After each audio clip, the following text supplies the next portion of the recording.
IT hardware like servers, laptops. To do that, the government wanted to curb imports and put a ban on import, not ban rather, but a license, a restriction on imports.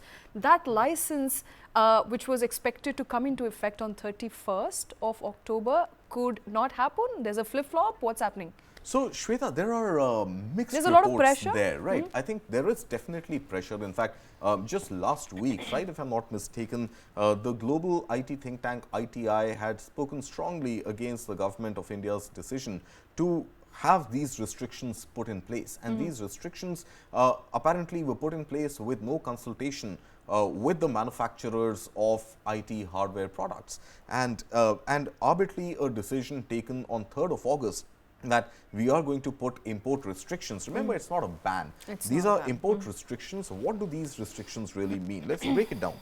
These restrictions mean that you need to, as an importer, you need to now opt for a license, apply for a license from the government of India, where the government is, you will need to inform the government who you are importing from, not just which geography, but which brand and from which country are you importing, you know, for that license to actually be given a go-ahead. So, the government is going to greenlight a license on the basis of what it calls trusted partners. These trusted partners are both trusted companies as well as trusted brands, trusted organizations, which the government wants to be in the know of. Exactly, which the government wants to be in the know of, you know, before granting that export license. So, importers need to give the quantum of export, the brands that they are importing, the brands that they are importing, the quantum of import and the geographies from which that import is going to happen. Right. Now, apparently, there's a Reuters report which has been reproduced in many publications, which says that the government could be mulling a flip-flop at this moment, because remember, when 3rd August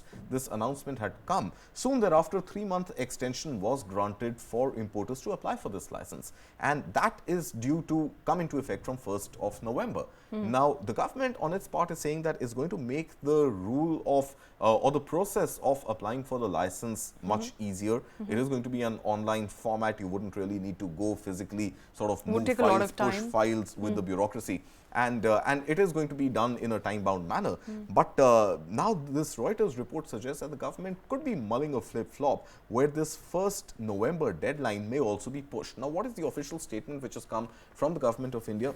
The official statement says that the license would be implemented from 1st of November.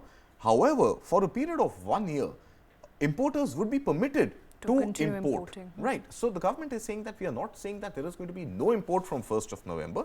You will need to apply for a license, and only after that license is granted will you continue to import for at least a period of 1 year, a little less than a year. They are saying till about September 2024, companies can or importers can continue to import laptops. Thereafter, the government's focus is going to shift towards maybe more restrictions on import, more stringent you know, license disbursement processes, where the push would move towards procuring only those laptops, PCs, tablets and other IT hardware which is made in India.